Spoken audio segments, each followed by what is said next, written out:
Hello, and welcome to another episode of Chatter, a podcast from The Gist, with me, Josh Hamilton. Richie Prynne, the former lead singer of CC Smugglers, was our guest on this episode of the show. CC Smugglers broke up at the end of last year after they lost over £20,000 borrowed from Richie's dad's pension fund, and they used it to record their last album. They'd recouped all their money using a crowdfunding site, Pledge UK, who then liquidated days before they were due to withdraw the money. This conversation went to a whole bunch of places I did not expect. How Richie nearly tore his finger off days before an international tour, guerilla-busking, music in ancient temples and cathedrals, and silent meditation retreats. And that's just a little taste of all the different things we got into. If you haven't already and you enjoyed this episode, please subscribe to this podcast and to our mailing list. And don't forget, my book, BREXIT, The Establishment Civil War, is now available for pre-order on Amazon. You'll find the link in the description below. Here's Richie Prynne. So, yeah, Richie, welcome to the show. Thanks very much for agreeing to chat to me. Thanks for having me here. No problem. So, let's just go straight for it. Like, what's your first memory of music? I was trying, because I seen these questions earlier, and I was trying to think about what my first memory of music was. And I remember being upstairs when me and my mum were living, just me and her. I had my Uncle Jeff, who was an opera singer. He's my godfather, and he came round. He was like the main male in my life, really. I didn't have a dad about, and he was around. I must have been about 4 or 5 years old, and I remember coming downstairs and hearing this bit of music and saying to my mum, I thought there was angels in the house. And I have this like real solid memory of saying I thought there was angels. And it was years and years, and I've always remembered that, but I've never known what bit of music it was until years ago I stumbled on a piece of music called Allegri Miserere. You know that? You know that piece of music? Oh my God. It is you might recognize it when you've heard it, but it's the most spine-tingling piece of music. And I was like, it took me totally back to that memory, kind of dragged that memory out of my subconscious.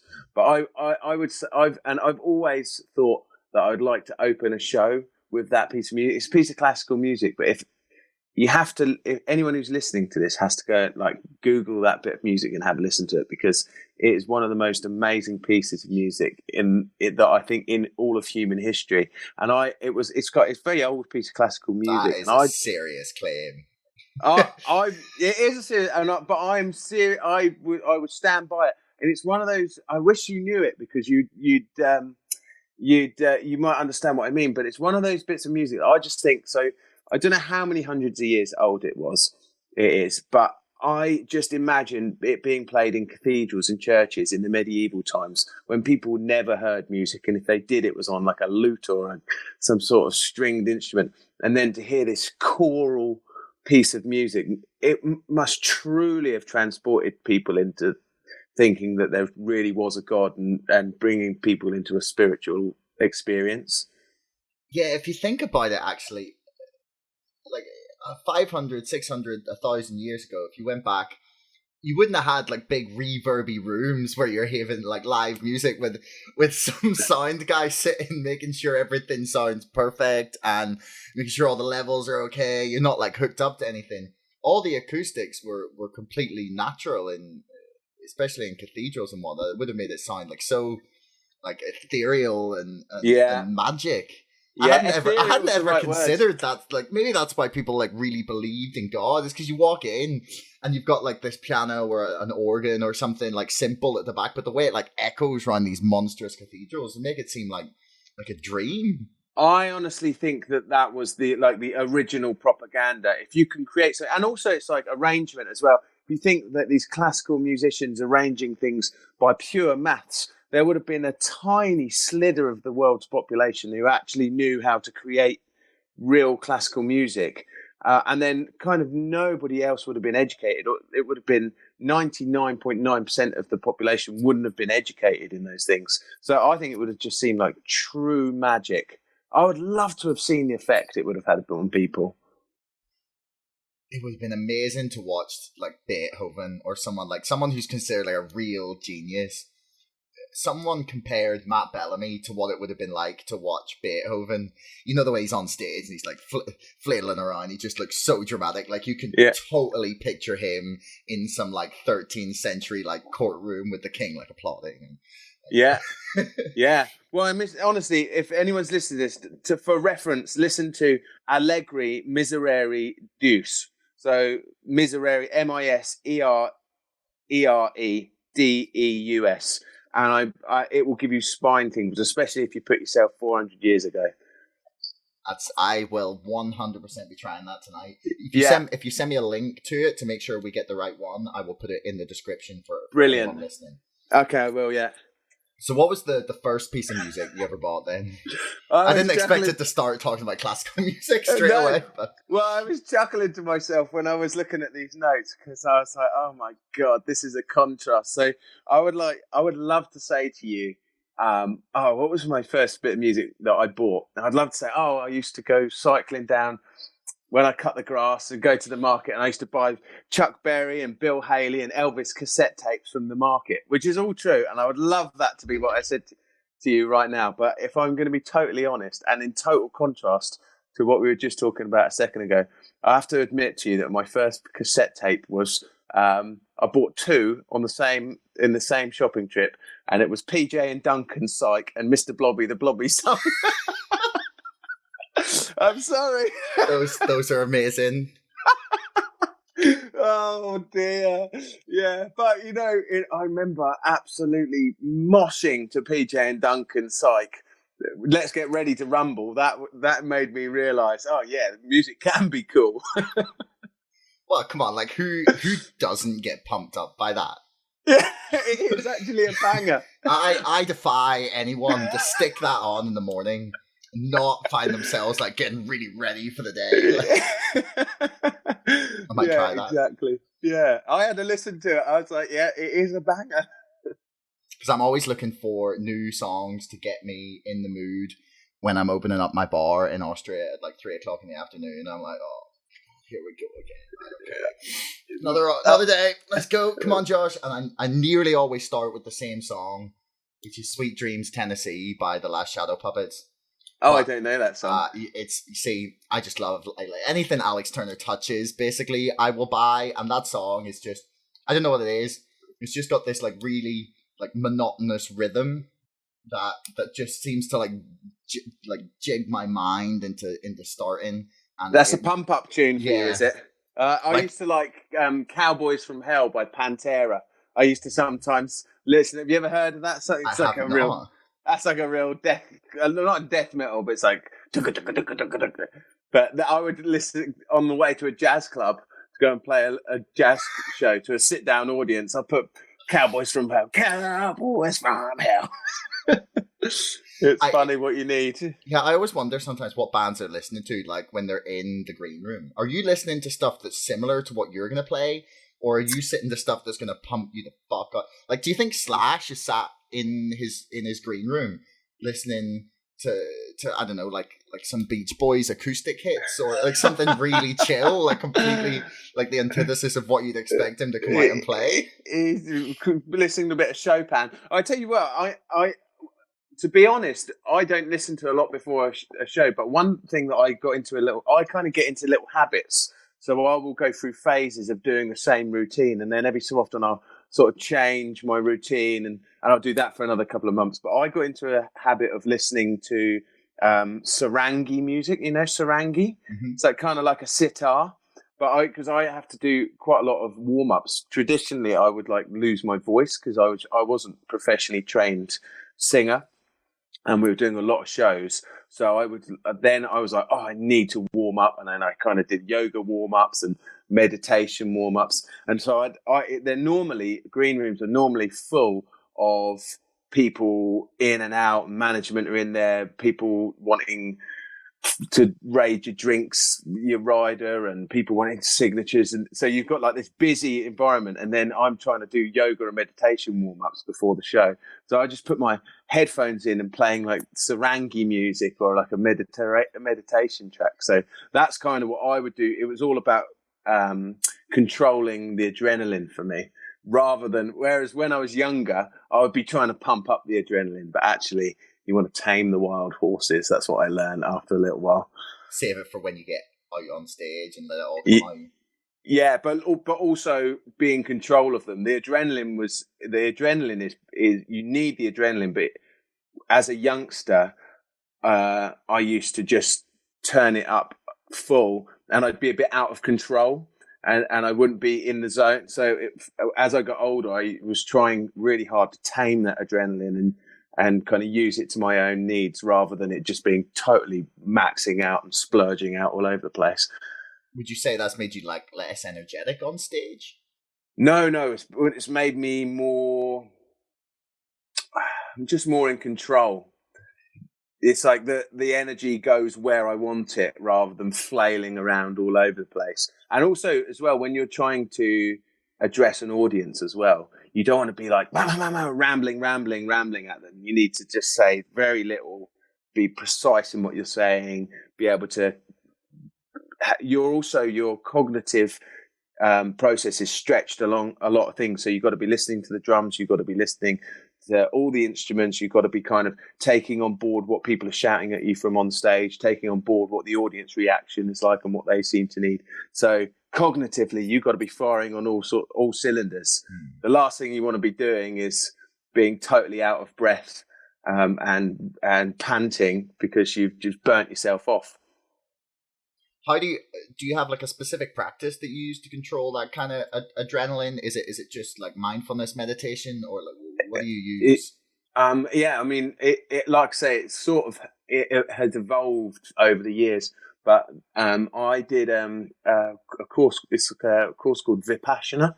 It's like a 10-day meditation course, and I sort of had built up to it. I'd sort of dipped my toe into meditation, and then I found this Vipassana course.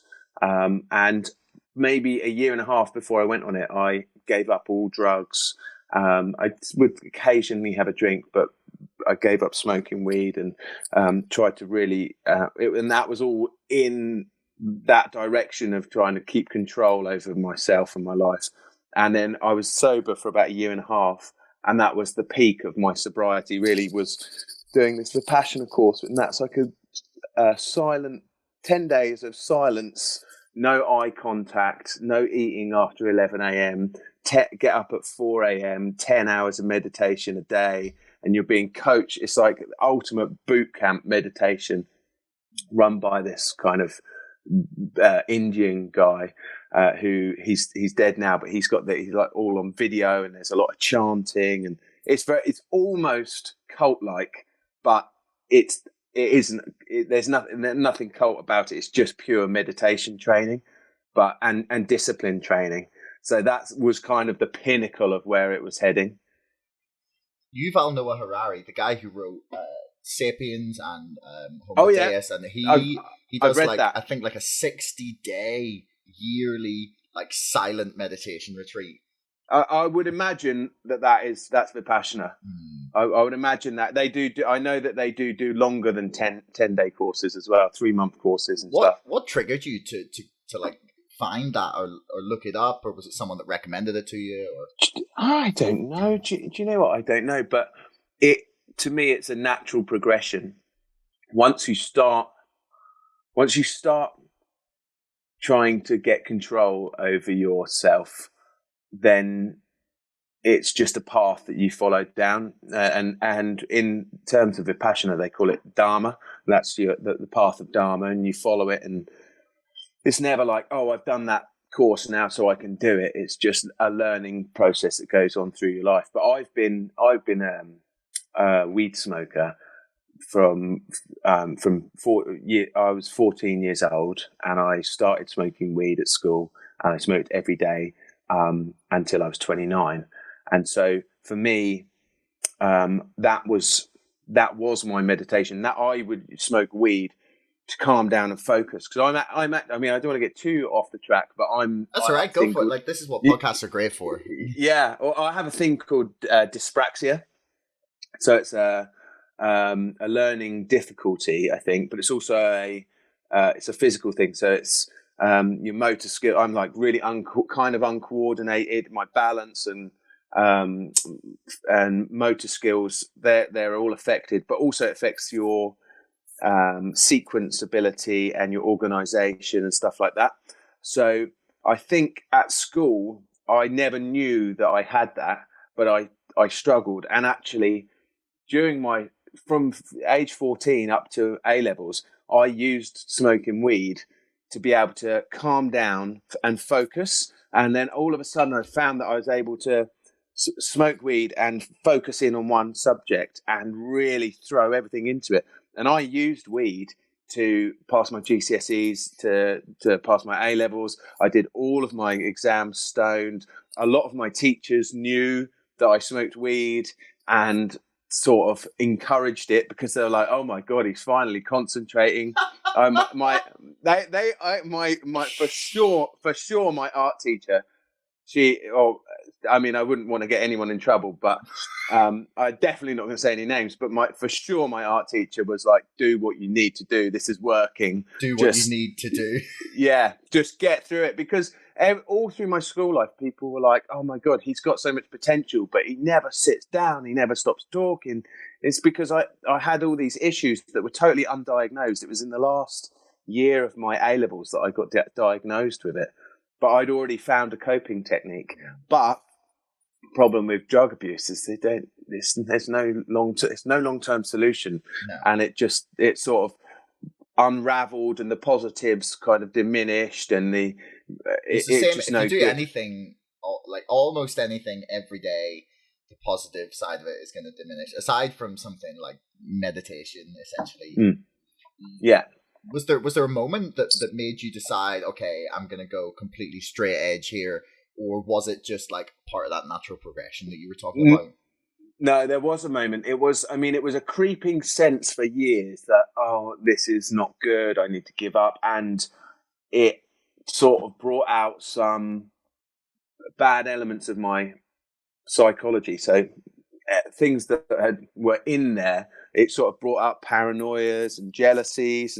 And that I never really knew how much of that was weed and how much of that was my brain. But there was things were manifesting themselves, which now I'm sober, I'm like, oh, I was clearly getting paranoid, man. But you just think, oh, well, maybe it's true and stuff. That's how paranoia works. But what really was the point where I was like, this ends now, was we had finally got but we thought we'd basically signed with Sony Music.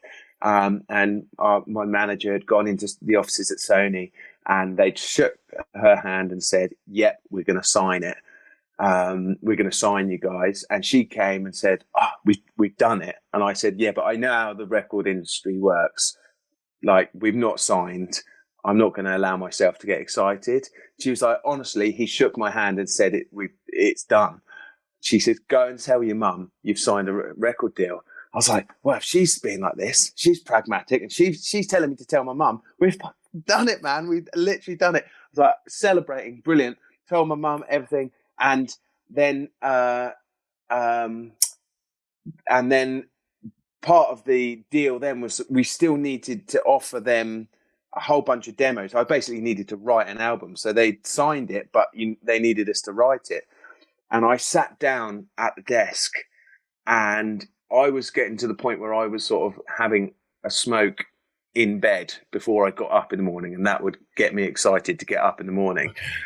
And so I was at my worst there. I was smoking an awful lot, and I sat down at my desk and thought, right, let's write an album. We're going to be signed by Sony. I need to write them an album. Let's do it.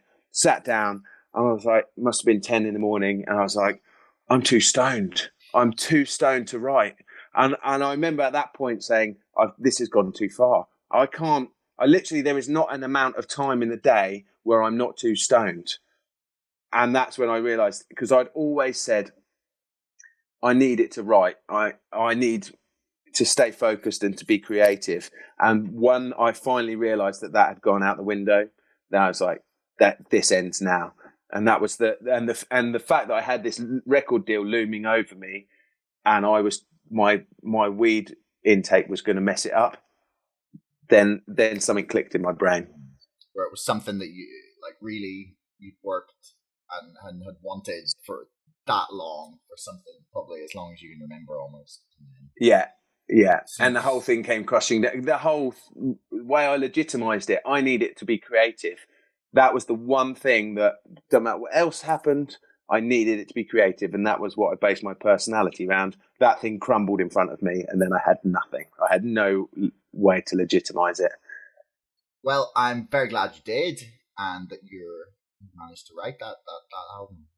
I did, but I tell you what, we still didn't get signed because the Snakes turned around 3 months later and said, "Oh no, we've changed our minds."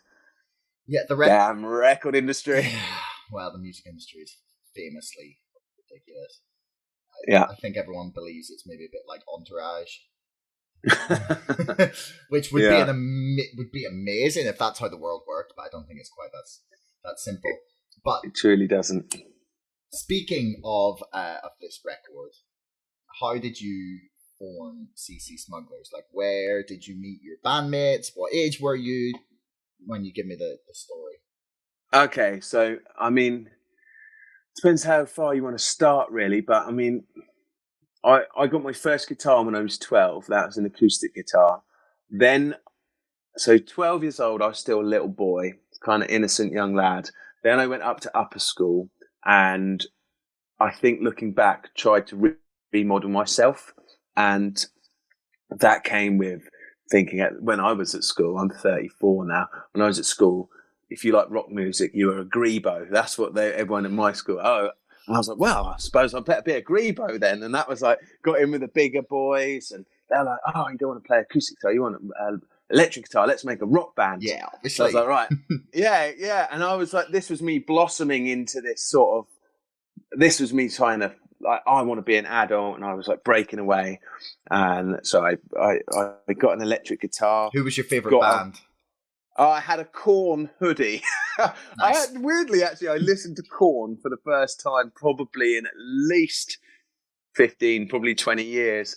And it's funny the things you sort of like latch onto. It's just like, well, it was purely just following this reinvention just trying to find something to be and some crew and party to be with. But we kind of liked, it's like Slipknot and Korn and, God knows, you know what I mean? Then I was getting into punk and anything that was basically testosterone-y and aggressive. I was like, oh, that's what I want to be. Rebellious Teenager 101.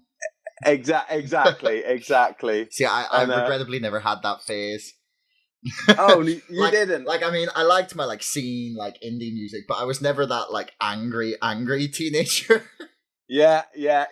But well, it's funny I would love to sit down and really work out why, like what was I rebelling against, and it's very interesting. But it was a chrysalis moment. I was really sort of like breaking myself into, and I kind of became very independent and went off on my own basically. But anyway, so that was like my first step into bands, and that was when I got into drugs as well. So I was quite young, at 14, I was smoking weed every day, and it was a real sort of rebellion. And that sort of grew all the way up to about 18 years old. I was in these bands, and the whole point of them was, we're punk, and I'm going to drink so much, and I'm going to throw up on stage, and there's no rules, and the stage gets trashed. So even as a young teenager, we were starting to really get people to come see us. And I was absolutely terrible. I was an absolutely terrible musician. Honestly, I was so bad. Oh. I'm so glad I missed the age of camera phones, because if that was on YouTube, it would be an eternal cringe. And I'm so fortunate that it wasn't. But we were pulling in crowds, even as a 15, 16, 17-year-old. People came to see us because it was a freak show. They were like, what the hell is he going to do next? So I was like throwing up on stage and getting into fights and getting beaten up and amps falling over. And I was so many blurred memories of it. But you know what? None of these bands obviously stayed together because there was no musicianship. It was all about drinking. We'd spend any money we got from a gig on alcohol on that night. And So, but come to about 18, I had friends who were in quite successful rock bands as well. Like all of the kids in our area were in rock band, or a lot of my friends were all in rock bands. And my last rock band sort of fell to pieces, and everyone said after, I think I got punched in the face and there was blood everywhere, and we stopped after about 3 or 4 songs. The rest of the band were like, "Nah, we're just going to stop now." And they said, "We're never doing a gig with you again." And I remember thinking, "Oh crap, I haven't got a band." I thought, "Oh, I can't be bothered to do another band." And I moved out to this kind of squat flat that I shared with a friend of mine who was in a rock band, and he got this Australian tour and stuff, and I was kind of quite jealous. But I'd always, alongside that, I'd always played acoustic guitar, and I'd always written sort of folky songs on my acoustic guitar, and so I was just doing that. And I'd kind of got disheartened with playing punk music. And that was about the time that the Johnny Cash film came out, and also the sort of time that C6 Steve was blowing up. So he'd just sort of become this big thing. And I was starting to think, I love playing my acoustic guitar. Really, that's what I've always loved. And then I was sort of delving into the world of bluegrass and blues and country music.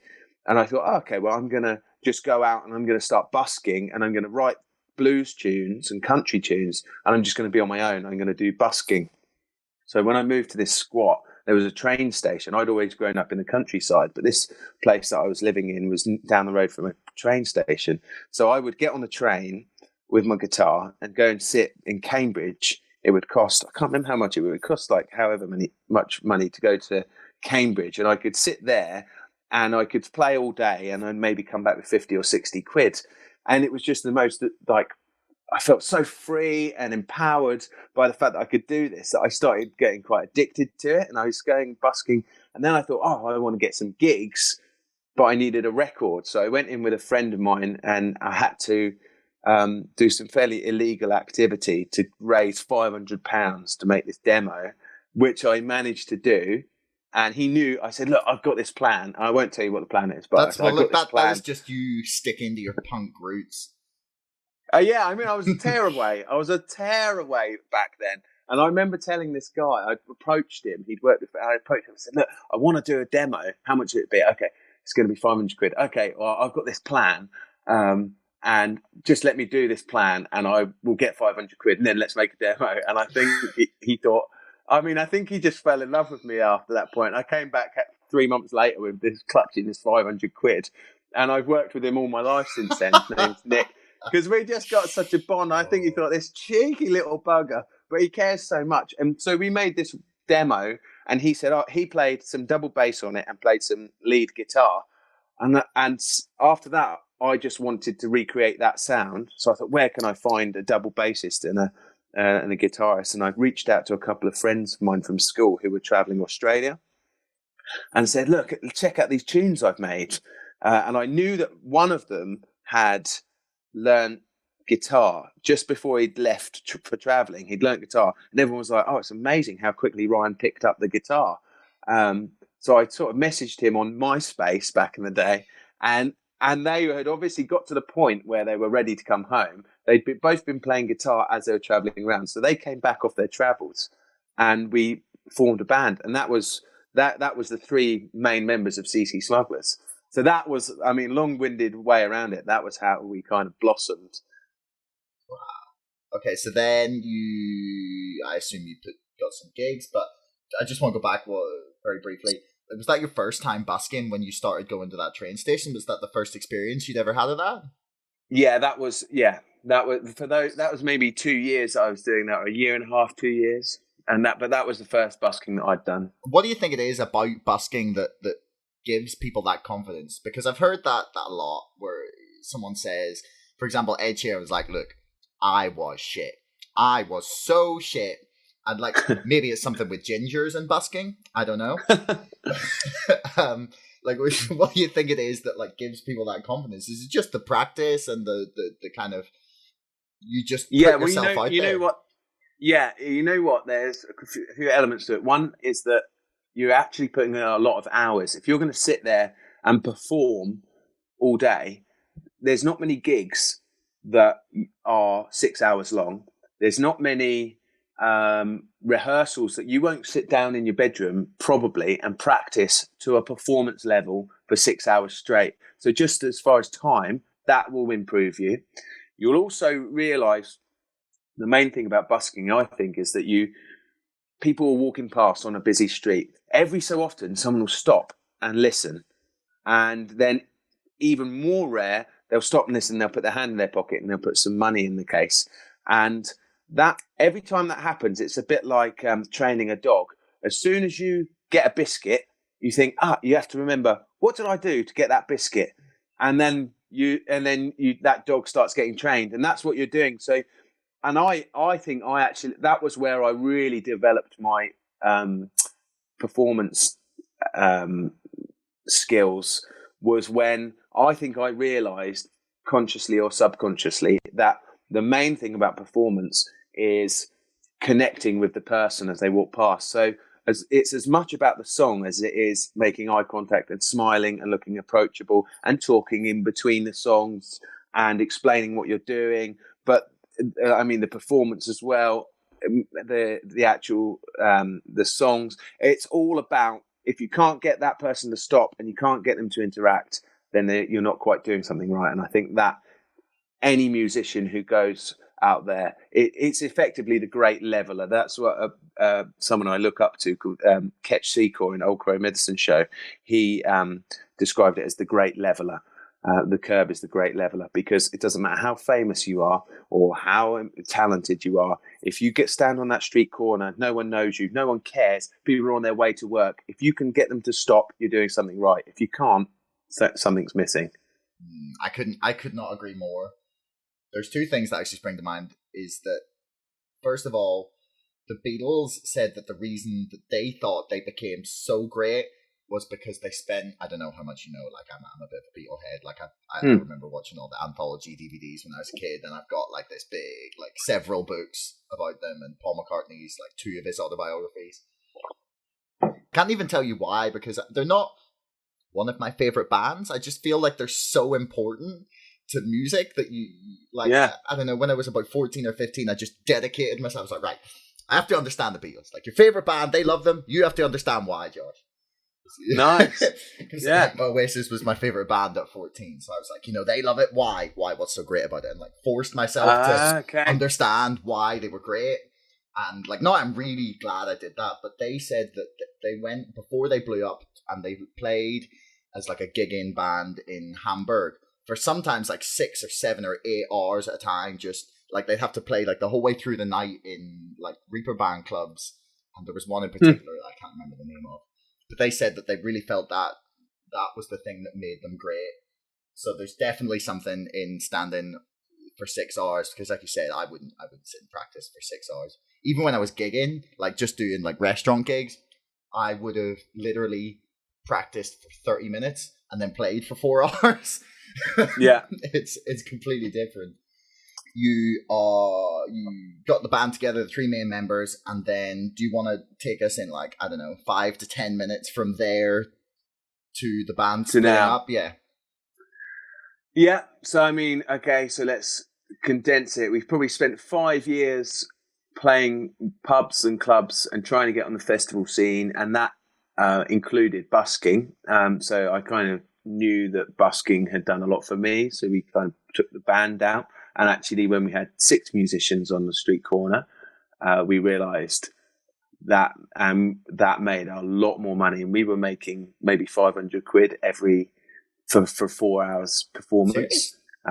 Yeah, I mean, location's important as well. Cambridge was always the one, because it's quite an upper class arty place. So people had money and they cared about culture. So and there was a lot of elements to it. But yeah, we were unhappy with anything less than 500 quid for 4 hours. Once we kind of got into our stride, so we did a lot of busking there, and then we were trying to get these gigs and bits and pieces. We won a Battle of the Bands competition fairly early on, which was a week's recording in Mono Valley Studios, which is a big studio in Wales. It was way before we were sort of ready to do an album. But that same guy, Nick, who recorded that first demo with me, we took him and we made this sound there, and we were like, right, we've got this opportunity, let's just be creative. We made this album and spent loads of time, and it was a wonderful experience. And we've just released that recently. It's called New Roots Music, but that we'd been together about a year and a half then, so it was a real experience. But then we had this album on our hands, thought no one's going to listen to it. Or actually, maybe it was two and a half years or something. But that pushed us then to think, how are we going to get this out? And that's when we started trying to get the attention of media.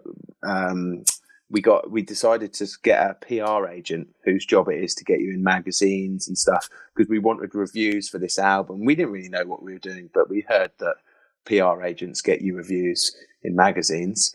So we came up with this agent with this idea that we would not only do busking, but we do this thing that we just started to dip our toes into, which is basically turning up to queues, lining up outside gigs, and playing to their audiences. So C6D was the first, because he was one of my first reasons to get into blues, and he was like selling out these huge auditoriums at that point. So there would be 2,000 people lining up outside the Hammersmith Apollo. I knew that they liked blues music, so I said, right, let's go out.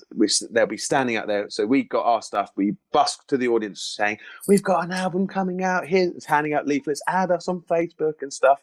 And we were finding like they were lapping it up, absolutely lapping it up. And they would be out there for maybe 30 minutes. So we'd pop up, do 30 minutes busking, walking up and down the aisle. They'd all remember us. Quite often, the musicians who were inside, like C6D, the first time we ever did it, the word got to him. He came out, put 20 quid in our case, and said, "Keep playing, boys." That's awesome. So it was amazing, and that was the first time we ever did it, and that persuaded the rest of the band. Oh, this mental idea, because I was pushing this idea, and they're kind of like, "Is this a really bad idea?" And once I got something in my head, I would normally get so fixated on it. And I said, "I've got the feeling this is going to work. Just trust me. I've got the feeling." And so, okay, fine. And then C6D comes out and says, "Keep going, boys," and put the money in, and the whole crowd outside are cheering. And so that kind of lit the fire in them, and they kind of trusted that these weird ideas would work. That's like, I just got to stop you before you keep going. That's such a great idea. I have heard no one like ever do anything like that. It's really brilliant. It's literally like the analog equivalent of like digital micro-targeting Facebook ads. You're choosing the audience that you want, and then you're going and like just advertising to them. It's brilliant. Also, C6 has got to be a hero. I saw him live at Latitude once, and he like brought a girl up from the crowd to do like a serenade to her, like a little thing. He just plucked one out of the crowd, and he was sat there about to start, and he was like, "You know, I wish I could do this for all you ladies. It'd take all day, but we get there." Like, I got to be honest, he is one of the smoothest men I know, and you know what? He cut forward 10 years, and he is a personal friend now. I mean, I'd say personal friend. He's not coming around for a barbecue anytime, but every so often he'll like send me a text. He'll like, a couple of times I've sort of texted him and said, "Oh, Steve, I've got this problem, man. Can I ring you?" And I feel like we've got this connection because he knows what it's like to come from sort of nothing and bring yourself up through the streets. And there's actually on my website, richieprynne.com, there's a series of documentaries about this era of our career, and it was filmed at the time. And the pilot episode that we made features C6 Steve. So C6 Steve actually tells the story of those times and explains sort of why we have this connection. So if you go on the Muso doc on richieprynne.com, you can actually see him telling the story. But basically, to carry on, that was the birth of what we called guerilla-busking, as in guerilla. So kind of like same like jungle tactics, pop up, maximum effect, and then disappear. So rather than busking for 5 or 6 hours, we busk for 20 minutes to the right, in the right place, and then disappear. Flash busking. With big, exactly, yeah, exactly. Like and it was that the PR agent was like, this is what we need to concentrate on. And we then come up with this idea where there's an American band called Old Crow Medicine Show, who we absolutely adored, hero worshipped. And they were doing a 6-day UK tour all around kind of Ireland, Scotland, and England. So we said, right, what about if we use our busking money, buy a van and follow the band around the country and stand outside every one of their shows, doing the guerrilla busking, and we'll try and get a message to them. This is what we're going to do. And what we really want to do is get invited on stage with them. And we managed to get this sort of like message to their management. And we didn't know if they'd heard it or not, if they'd read it or not, but we sent it. Then we were out like busking. It's February, we were sleeping in this freezing cold van. 6 of us, we built a shelf. 6 of you in the van. 6 in an old postal van. Wow. And we built this shelf in the back so we could all sleep stacked like sardines in this van. Oh, it's one of my most treasured memories. It was a real adventure, 6 days. And to start with, we did a London show, and we invited all these journalists and said, this is what we're going to do. It's going to be amazing. Follow our journey. And on the last bar of the last song of that show in London, in front of all these journalists, I tried to rip a broken string off my guitar, but it stayed attached, and it ripped through the artery and all the nerve endings of my little finger and went down to the bone. I had to go to into the hospital, and they said, you cannot go on tour. This is this needs plastic surgery. You need this nerve endings sewn back together, otherwise you're going to lose all feeling in your finger. And this is literally, we've got day by day coverage of this in this documentary that's on richieprynne.com. And we're filming because the whole point was we were going to make a documentary about it as we do it. So we're filming, you can see this artery pumping and running down my arm, and I'm saying, no, I have to go on tour. We have to do this. We have to do this. And in the end, I said, no, we're going on tour. I can't. We'd invested too much. We'd literally just told a whole room full of journalists we were going to do it. There was no way that I was going to do it for a cut on I was going to stop it for a cut on my finger. So anyway, this makes it sound slightly less serious. Just tis but a scratch, like Black Knight or Monty Python. Yeah. So anyway, I mean, you can see that whole story evolve, but the long and short of it was very, very successful. We ended up getting invited on stage with this band and completing the tour. And the Sunday Times were in the audience, and they picked up and they did this double page spread in the Sunday Times about this plucky band with these weird ideas.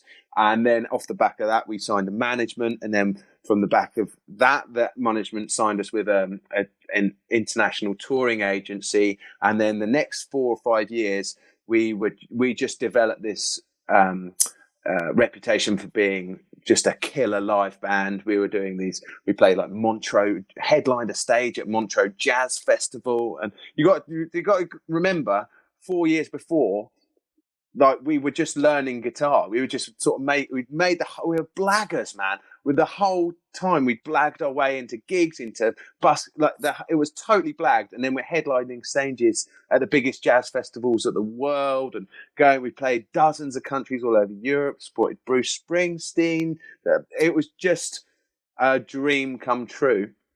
But the problem was, live, we were killing it, but it was, because we blagged our way on, it was all this weird music that I was making. It was just a collection of weird influences, blues and country and swing, and it wasn't going to get played on Radio 2. And the bigger you get, because we'd swollen up so big so quick, basically we needed to make more money, because you think touring dozens of countries worldwide is amazing, but it costs a lot of money, so the expenses are huge. So we were basically on average making about 60 grand, bringing in about 60 grand a year, but spending about 70 grand a year. So we were making a 10 grand loss each year. That's something that a lot of people just do not get. At what point, Yeah. as a band, do you start to realize that you're financially capable enough? Because, okay, so you said that this was 10 over like a 10-year period from like meeting these guys, getting everything together to now, basically. Like, correct me if is that right? Okay. Yeah. So most people would imagine that your guys are 3 albums in, technically. Is that right? What now? Yeah, I mean, depending on how you classify like stuff you've released, but okay. Yeah. So, for example, most people, I think, would imagine after 10 years, several like worldwide tours and 3 albums, that a record label would be helping you pay for some of the stuff. Do you know what I mean? That's the impression that most people would have in the music industry, and that almost certainly would have been the way 20 or 30 years ago. How much harder is it as a band now to be financially like self-sufficient? Yeah, I mean, it is, in my experience, the whole thing was we had to be self-sufficient, because the problem is we could have signed a record deal, but we had from being signed with management, their whole thing was, we're not going to sign any old record deal because there's so many sharks out there, and all they want to do is make money, the same as all we want to do is make money. So if we signed a record deal and we weren't from a strong position, they'd kind of take everything and we wouldn't be able to have any demands. They would take all of our rights to our music. They'd say, right, you've got to play this. We wanted control, especially our kind of band, it's like the whole thing is it's quite unique. You don't want a record label crushing that in order to just make money out of you. So we resisted record deals until we were strong enough to negotiate a great deal, which meant the alternative is you have to fund it yourself. So we had got that one album that we'd won a competition for. And then once we signed with the management, they said, right, let's record a 6-track EP, which is Write What You Know. That we then toured for about 3, maybe 4 years, because we hadn't signed a record deal and we didn't have the much spare cash to create an album. And we wanted to wait for that album to be through a record deal. We wanted a record company to pay for it. But the longer it goes, our agent was saying to these big festivals, oh, they're going to be the next big thing. Trust me, they're blowing up. As soon as they're going to get signed next year, and then they're going to be all over the place. So you want to book them on these big gigs now, because next year they're going to be huge. And every year they're like, hang on, that band, I thought you said they were going to be huge. They haven't brought anything out. And then there comes this pressure to bring something out. And we had the Sony deal that fell through. Then we had a deal with Decca Music, and that fell through. And it got to the point where we couldn't not bring something out.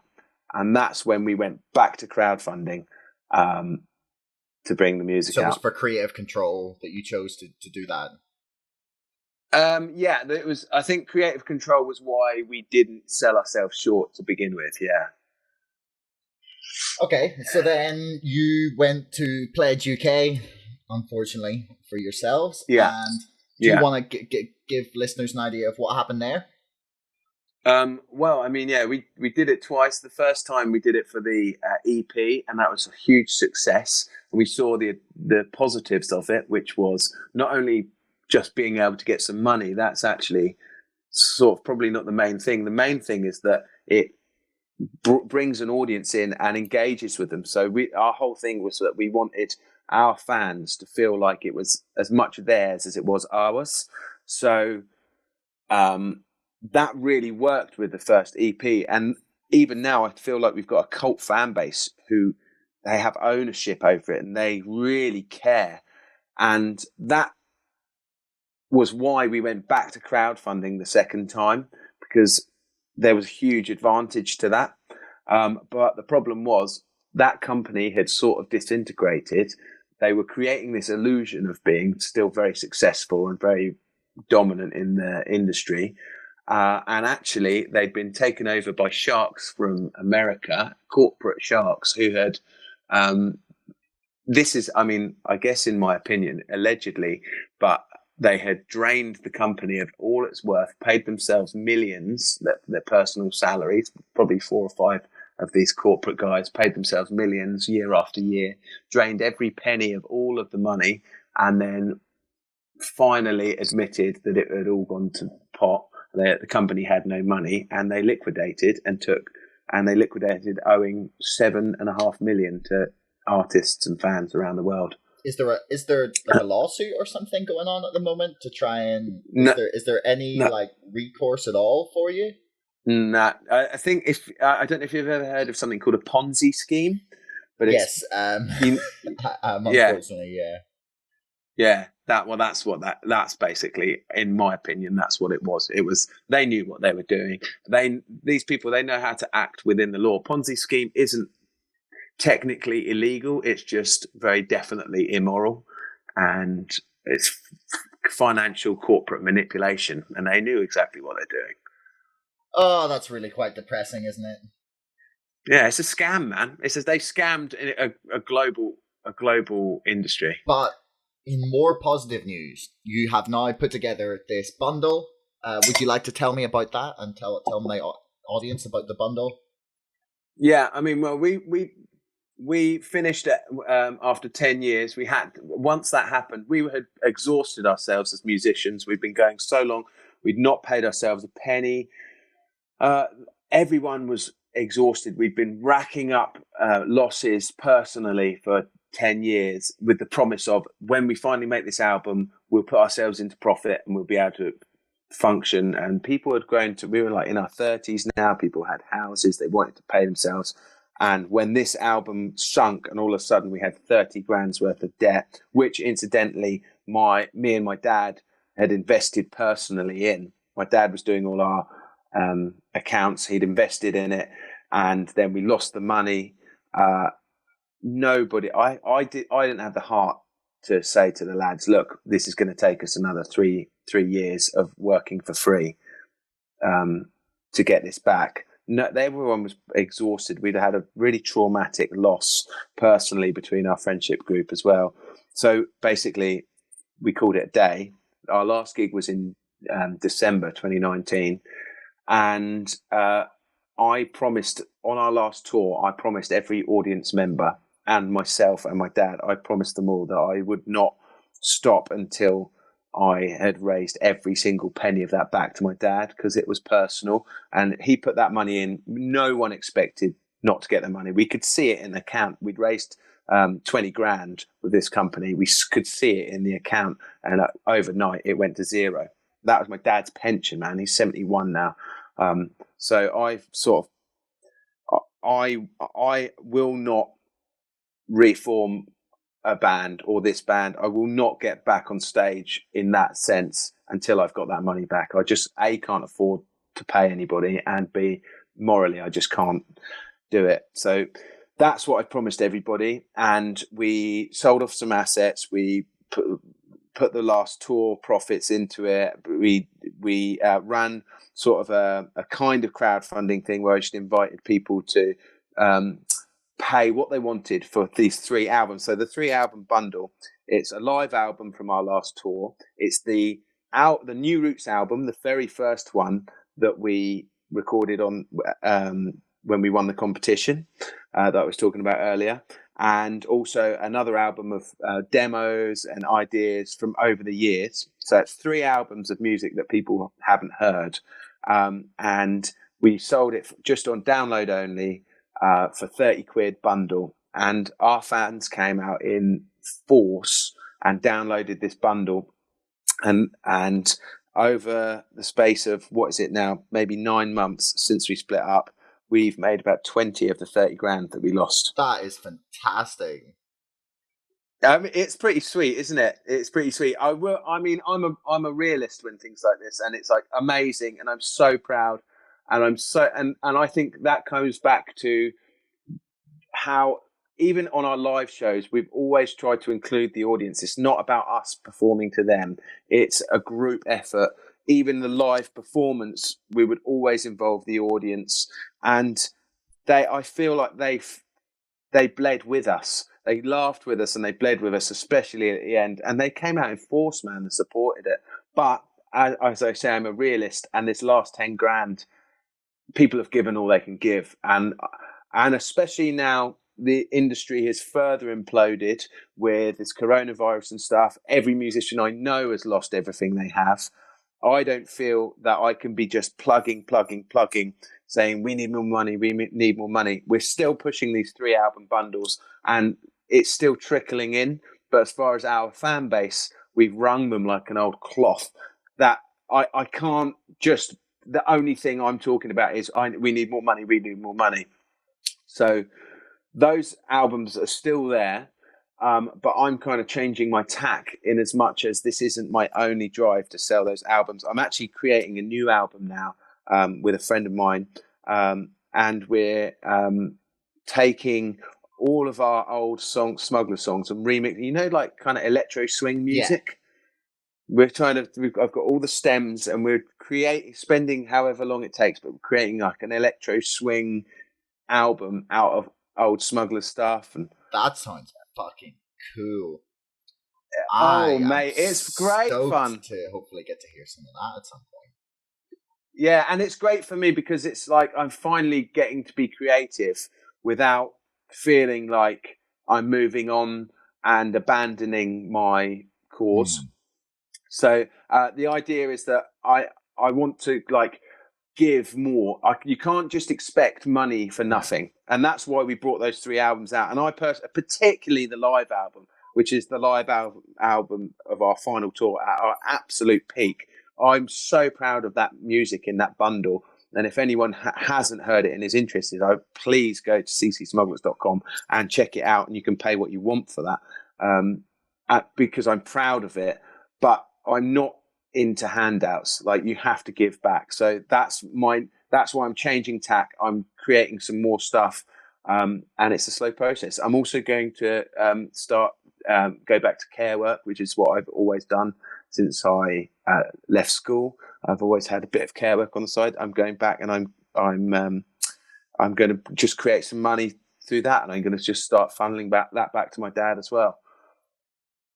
Well, that seems like a nice place to wrap up. That I could literally talk to you about music probably all day if I'm honest. It's something I will never run out of things to say on.